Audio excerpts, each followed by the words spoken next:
Bonjour et bienvenue dans ce nouvel épisode du podcast MixoWeb. Aujourd'hui, mon invité est Pierre Graff, président directeur général du regroupement des jeunes chambres de commerce du Québec, la RJCCQ. On va donc parler d'entrepreneurship, de défis et de tout ce qui se passe au Québec en lien avec ça. Alors bonjour Pierre, Salut Amélie. merci d'avoir accepté mon invitation. Ben écoute, ça me fait plaisir, surtout en tant qu'ancienne finaliste du Gala des Grands Prix de la relève d'affaires, je suis très heureux de pouvoir discuter avec toi. Ben, merci beaucoup. Puis, ben, dans le fond, la RJCCQ, pour ceux qui connaissent pas ça, est-ce que tu peux nous décrire un peu qu'est-ce que vous faites? C'est quoi la Ouais. mission derrière ça? Donc dans le fond, le regroupement des jeunes chambres de commerce du Québec, là, donc l'acronyme, voilà ça, ce que c'est. Dans le fond, on est une fédération qui a pour but vraiment de soutenir et représenter les intérêts des 40 jeunes chambres de commerce et à jeunesse qu'il y a à travers les 16 régions administratives du Québec.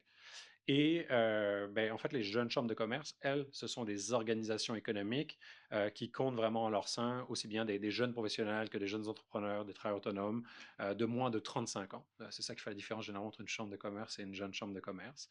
Et spécifiquement, ben, ce qu'elles vont faire au quotidien, c'est aussi bien de l'intégration dans le milieu des affaires, se bâtir un réseau, trouver du mentorat, trouver de la formation.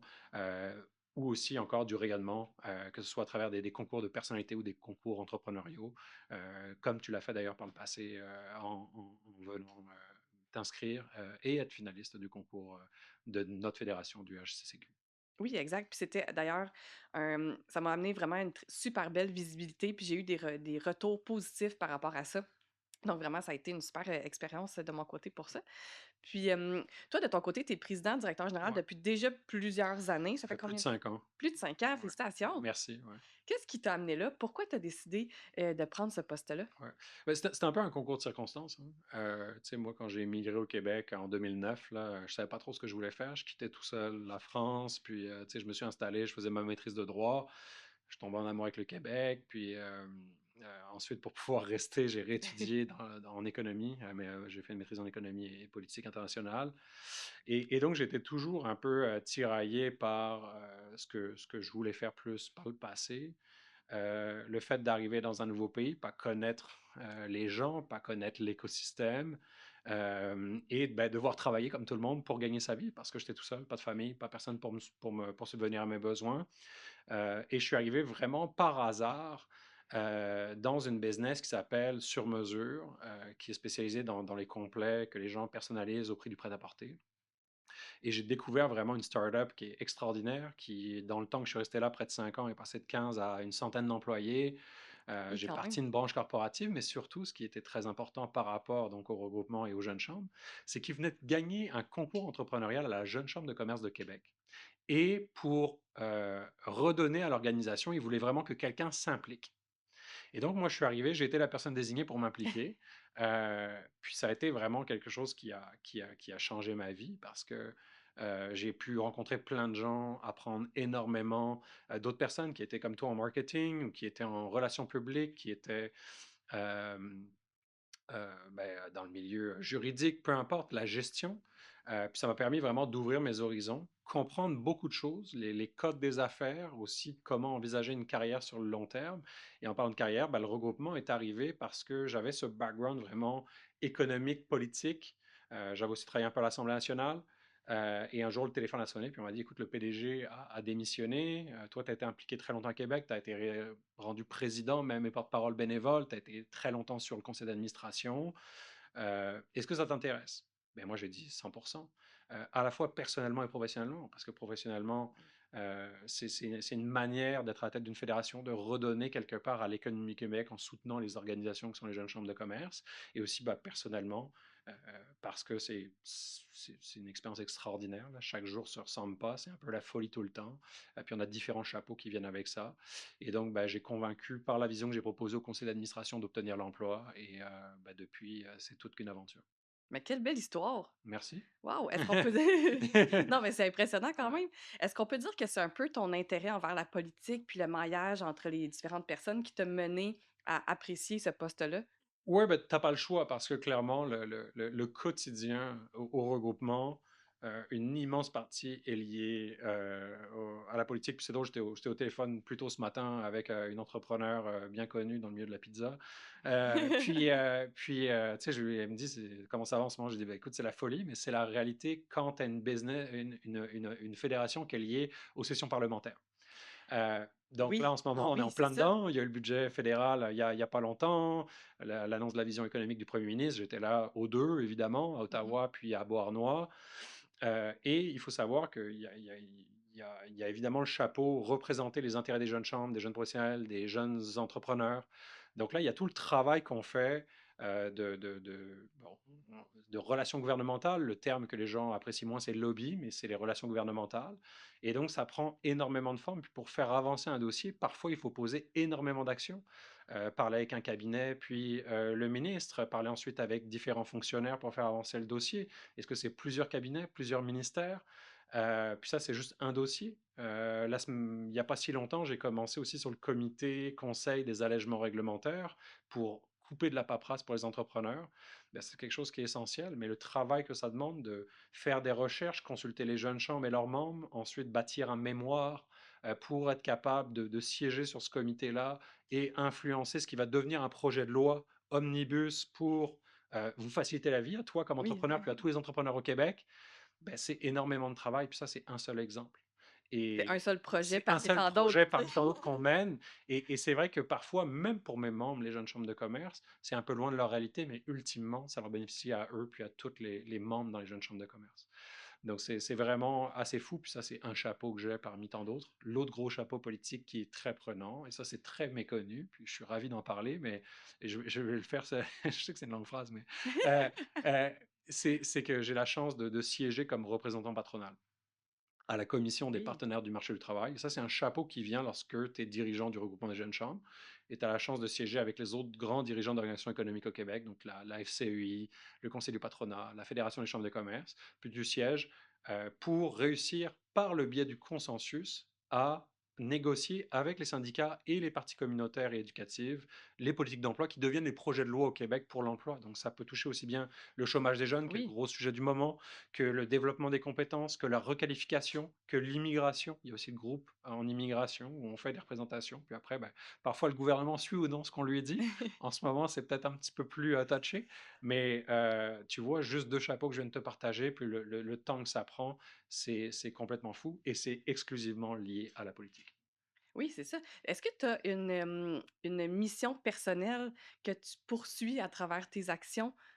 Euh, Ben oui, puis c'est assez cheesy, là, mais tu sais, moi, mettons, quand j'ai immigré ici, là, sans un sou en poche, tout seul, puis il y a beaucoup de moments où tu te sens vraiment très seul, là, quand tu Ah, immigres tout seul, sûrement. puis tu sais que tu quittes ta famille, tu laisses tout derrière Oui. toi, et surtout à 21 ans, 20 ans, 21 ans, et je suis extrêmement reconnaissant.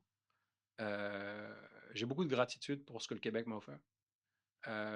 Et c'est pour ça que je voyais aussi dans cette job d'être PDG de cette fédération-là, qui est le regroupement des jeunes chambres, euh, de redonner au Québec, puis de faire vraiment une différence en me disant que parce que j'avais une vision structurante du réseau, puis que je voulais vraiment aider les jeunes chambres à faire plus, ben, ultimement, toutes les personnes qui sont les jeunes chambres, comme moi je l'ai été, que ce soit des jeunes professionnels, des travailleurs autonomes, des étudiants qui font le saut dans le milieu des affaires, des jeunes entrepreneurs, ben, toutes ces personnes-là deviennent des meilleures versions d'eux-mêmes, puis deviennent à la marge plus productifs. Puis au final, ben, c'est l'économie locale qui en bénéficie. Puis quand tu agrèges toutes ces économies locales, ben, c'est tout le Québec qui en bénéficie. Et donc, C'est bien je me, dit. je me suis dit que c'était vraiment comme ma façon de redonner par le biais ben, d'organisations qui contribuent au développement économique dans la province. Beh, félicitations, ça je veux dire, ça prenait vraiment beaucoup de courage Ouais, pour venir ici, comme tu dis, tout seul, sans argent, sans ouais, contact, sans support, ouais. puis finalement de faire ton chemin comme ça, c'est assez impressionnant, je trouve. Merci, merci, t'es adorable. Mais tu sais, comme je te dis, j'ai vraiment beaucoup de gratitude.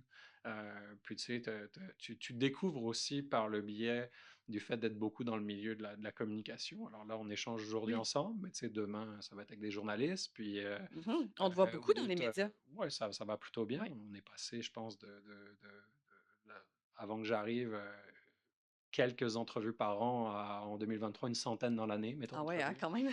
Mais ça, c'est 1% de mon temps, on avait calculé. C'est fou, Une hein? centaine d'entrevues, c'est 1% de mon année. Donc, ça va très vite dans Oui. ce Tu quotidien-là. travailles très fort. Mais je suis super reconnaissant. Tu sais, je suis super reconnaissant, puis c'est vraiment une expérience qui aura transformé ma vie professionnelle et même personnelle. Mais tu réussis personnellement et à travers le regroupement à avoir un impact sur les entrepreneurs. C'est impressionnant. Ben, écoute, merci pour ça. Je pense pas qu'ils s'en rendent compte, mais tu sais, on fait pas ça non plus pour qu'ils s'en rendent compte. Tu sais, si on fait cette job-là pour les tapes dans le dos, je préviens le monde, là, Ça arrivera pas. vous allez pas en avoir, là. C'est pas parce que vous faites des entrevues que vous allez avoir des tapes dans le dos. Au contraire, il y a beaucoup plus de hate, je te dirais, malheureusement. L'autre chose, c'est que souvent, les gens voient pas que la raison pour laquelle on fait nos entrevues, ultimement, c'est pour avoir une influence au niveau politique. Oui, Donc, tu sais, c'est bien beau être dans les médias, mais ça sert à rien si le message ne se rend pas aux personnes qui sont visées par le message. exactement. Voilà. Puis là, on parle un peu des jeunes entrepreneurs et entrepreneuses. Est-ce que tu dirais que c'est une génération d'entrepreneurship qui est différente des autres générations? Ça, c'est la la fameuse question à 1000 pièces. Écoute, non, c'est vraiment, tu sais, je pense pas qu'il y ait de réponse unique. Puis moi, dans ce temps-là, je vais essayer d'avoir une approche qui est beaucoup plus euh, scientifique, là. Tu regardes les statistiques. En 1992, le Québec avait 195 000 entrepreneurs pour une population active de 3,5 millions de personnes. OK? En 2025, on va avoir une population d'entrepreneurs de 100 000 entrepreneurs pour 4,5 millions de personnes actives sur le marché du travail. C'est-à-dire qu'en gros, ton ratio d'entrepreneurs est passé de 5,7% approximativement à 2,2, 2,3%. Moi, si je regarde ça, ça ne veut pas dire qu'on n'a pas de bons entrepreneurs, Non, mais on en a mais beaucoup moins. clairement, on en a beaucoup moins. OK? Ouais. Donc ça, c'est évidemment un enjeu. On a la chance au Québec d'avoir toujours des entrepreneurs inspirants dans plein de domaines, là. Ça peut être le retail, ça peut être la fintech, ça peut être euh, les medtech, ça peut être tout ce que tu veux. Tu sais, il y a plein d'exemples, il y a plein de belles histoires en ce moment de reprenariat qui est mon dossier, pas mal chouchou, je te dirais, depuis 5 ans, là, le transfert d'entreprise. Mais clairement, il y a quelque chose qui se passe. Et moi, vraiment, j'ai été assez vocal sur le sujet parce que j'ai beaucoup critiqué la culture entrepreneuriale au Québec, euh, qui malheureusement est pas bonne. Et ça, c'est dû surtout à un portrait très peu réaliste de ce qu'est la vie au quotidien en affaires. Je comprends. Est-ce que tu dirais que cette génération-là fait face à des défis structurels, économiques, autres, en ce moment ou dans les dernières années, qui ont pu faire en sorte qu'en fait, sont moins nombreux finalement? Écoute, des défis, tu sais, bah, en ce moment, c'est sûr que tu as les défis conjoncturels, puis les défis structurels, parce que forcément, on ajoute tu sais, l'incertitude liée au tarif. Mais Oui, l'incertitude est un tarif en elle-même, là, on aime dire ça, mais c'est vrai. oui. Donc ça, tu as clairement un contexte qui est extrêmement difficile, qui peut créer un découragement chez ceux qui sont en affaires. Dans toutes les crises, il y a aussi une opportunité, donc parfois aussi ça crée des vocations. Heureusement, ça vient quelque part balancer cet enjeu-là. Mais c'est sûr qu'au niveau structurel, le Québec a quand même des gros enjeux. Tu sais, en termes bon, de main-d'œuvre.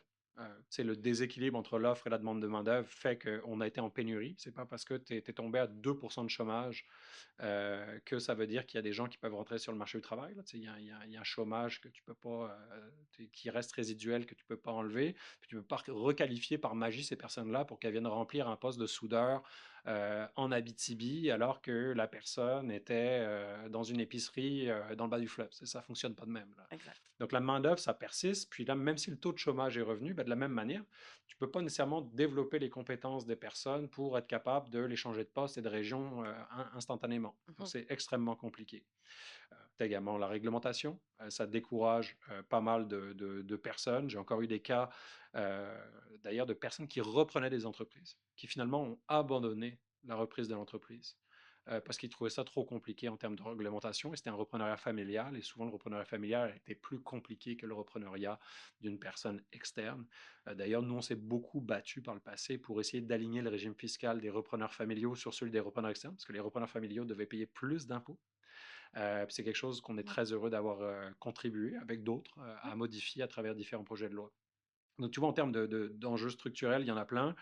Puis, tu peux ajouter aussi, d'ailleurs, en ce moment, on le voit à quel point le sous-investissement historique qu'il y a au Québec par les entreprises vient peser sur l'économie. Donc ça aussi, c'est quelque chose qui est problématique. Et pense aussi aux gens qui reprennent les entreprises. Ça a été prouvé d'ailleurs que plus tu approches de la retraite, moins tu investis, moins tu vas te lancer dans les grands projets de transformation. Et puis c'est normal, les entrepreneurs qui ont très 40 ans sont aussi usés que les autres, là, ça reste des humains. Sauf que quand tu rachètes cette business-là, il y a un gap à aller combler, là. Donc Exact. forcément, la génération, alors qu'on a 76% des entreprises à reprendre au Canada dans les 10 prochaines années, ben, tu as des investissements marginaux supplémentaires à faire pour soit récupérer le manque de compétitivité que tu as, soit pour redevenir juste compétitif. Ben, dans ce temps-là, ça fait que c'est quand même très, très problématique. Donc, tu vois, les enjeux, il y en a plein là, dans l'économie, puis je t'en ai passé 4-5. Il peut y en avoir plein d'autres.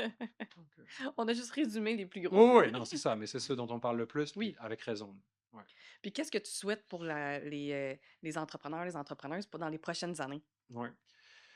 Euh, Moi, évidemment, ce que je souhaite, je pense qu'on a tous un rôle à notre échelle, peu importe ce qu'on fait au Québec, là, peu importe t'es qui, là, on est 8-9 millions de personnes, là, on a tous un rôle par rapport à la perception qu'on a de l'entrepreneuriat et de l'impact qu'on va avoir sur la culture entrepreneuriale. Et moi, ce que j'aimerais, c'est vraiment que les gens comprennent à quel point c'est important de ne pas stigmatiser l'échec. C'est important de valoriser le succès. C'est important de valoriser le profit. Ça, le profit, c'est quelque chose, c'est un terme qui est devenu presque le diable là, dans la bouche de certaines personnes. Là. Mais j'aime le rappeler, tu sais, les profits, là, avant que ça devienne un dividende pour l'entrepreneur, il y a pas mal d'autres choses à payer. Il faut que tu remplaces ton capital, il faut que tu augmentes les salaires, il faut que tu payes de la formation, il faut que tu réinvestisses, puis il faut que tu aies de l'argent dans ton fonds de roulement. Puis ultimement, ben, ce qui reste de profit que tu peux te verser en dividende, s'il en reste, S'il en reste, tu vas te exact. le verser. Donc, tu vois, cette compréhension globale de ce qu'est l'entrepreneuriat, des hauts débats de l'entrepreneuriat, tu le vis, là, la pression fiscale, la pression financière, la pression stratégique, euh, concilier la vie de famille. Tu sais, tu as des enfants, tu sais ce que c'est, à quel point c'est difficile d'être en affaires, puis avoir des enfants, puis tu as quand même une équipe, tu as créé des jobs. Tu sais qu'il y a cette reconnaissance aussi que les entrepreneurs prennent des risques et créent des jobs. Ben, si tout le monde pouvait comprendre ça, là, je pense qu'on aurait fait un méchant bout, puis on aurait un nombre d'entrepreneurs qui serait pas mal plus grand que ce qu'on a actuellement au Québec. Oui, effectivement, parce que là, tu sais, on parle des défis, mais il y a quand même plein de beaux trucs à être tu sais, je vais parler pour moi pour être, à être une entrepreneuse, tu sais, dans le sens que oui, il y a tous ces défis-là, puis c'est un champ parsemé de mines, comme je dis parfois, là, dans le sens que c'est difficile, il faut naviguer à travers ça. Oui, il faut combiner notre vie de famille comme n'importe quelle personne qui travaille, dans le fond, et qui a des enfants, là. Il faut essayer de concilier tout ça, mais tu sais, d'être à mon compte, ça implique aussi que si j'ai un enfant qui est malade, j'ai pas besoin d'appeler euh, mon supérieur ou ma supérieure pour dire: Je serai pas là aujourd'hui». Il y a personne qui est au courant, dans le sens que oui, je vais le dire à mon équipe en passant: «Je vais être moins disponible aujourd'hui», mais tu sais, le cellulaire reste allumé. S'il y a des urgences, je suis là, mais au final, ça amène quand même une plus grande liberté d'action. Puis, j'ai l'impression que j'arrive à changer un petit peu le monde à ma façon, mais vraiment selon mes propres valeurs. Tu sais, un peu comme ce podcast-ci, là. J'ai beaucoup de plaisir à faire ça. Tu sais, là, toi, tu as Moi aussi, j'ai accepté. du fun. C'est le fun! Merci, merci pour l'invitation. J'invite plein de gens qui font plein de types d'emplois différents. J'ai invité des gens qui travaillaient en marketing, qui avaient des agences qui sont très, très semblables à la mienne. J'ai invité des gens en entreprise qui s'occupent de marketing de certaines entreprises, de certains OBNL. Toi, tu es le président directeur général de la RJCCQ. C'est hyper intéressant comme discussion puis comme information, je trouve, à véhiculer. Fait que je trouve ça le fun. Mais heureusement qu'il y a des avantages à être entrepreneur. Il y en a, puis c'est ce qu'il faut passer, parce que tu sais, si tu dis aux gens, tu sais, dans 10 ans, 80% des entreprises créées vont avoir disparu, c'est pas très sexy. Tu sais, donc, faut qu'il y ait des avantages. Mais l'autre chose, puis ça, c'est un point que j'ai pas cité au début, mais moi, une des choses que je préfère de ma job, c'est pas juste que ça va tout le temps comme beaucoup trop vite puis que c'est absolument fou. Là, tu sais, comme je te disais, ben là, je suis avec toi à Brossard. Ce matin, je suis parti très tôt de Québec en laissant mes enfants à la porte qui venaient de se lever. Puis ce midi, j'ai un lunch. Ce soir, j'ai un gala à Montréal. Demain matin, je déjeune à Trois-Rivières. Demain après-midi, j'étais avec des journalistes à Québec. Tu sais, Hallucinant. c'est un peu la folie. Puis il faut travailler là-dedans. Tu as des courriels qui rentrent, puis tu Oui. as une équipe. Là. Mais vraiment, ce que j'adore de ma job, c'est que j'ai la chance de rencontrer du monde tout le temps. Tu sais, moi, j'aime les gens, puis je pense qu'on n'a pas le choix d'aimer les gens pour faire ce job-là. Oui. Mais, tu sais, là, dans 2 semaines, je suis au Saguenay, puis je vais voir plein de gens de l'aile jeunesse, de la chambre, à Chicoutimi. J'y vais tous les ans, parfois plusieurs fois par an. Et en plus, ils vont sûrement me faire visiter une entreprise ou deux, comme d'habitude, où je vais encore rencontrer des entrepreneurs inspirants ou des repreneurs inspirants qui vont me partager leur histoire, puis je vais apprendre des enjeux qu'ils ont vécus. Et ça, c'est extraordinaire. Parce que, tu sais, moi, j'apprends énormément, puis ça m'aide énormément pour ma job, parce que dans la représentation politique, médiatique et autres que je dois faire, ben, c'est des informations qui sont précieuses. Oui, ça te Donc, permet tu de sais, tout, comprendre tout, la tout, tout réalité. est lié, mais c'est ça qui est génial. Rencontrer des gens, tu sais. Au final, on est des humains, là. Oui, Puis, tu sais, on fait ça parce qu'on aime les autres humains, puis qu'on veut faire une différence. je pense que je vais conclure là-dessus. Ben, C'est écoute, c'est magnifique comme c'était conclusion. c'était un plaisir, puis tu sais, vraiment, merci de l'invitation. Je suis ravi qu'on l'ait fait. Comme je t'ai dit, je trouve ça toujours cool de voir les gens qui ont reçu aussi une tape dans le dos de la part du regroupement à travers le Vraiment. gala des Grands Prix de la relève d'affaires, puis qui évoluent. Puis j'ai eu la chance de te rencontrer plusieurs fois, puis de pouvoir partager ce moment-là ensemble. Je trouve ça génial. Donc merci vraiment beaucoup, Émilie. Merci Pierre, bonne journée.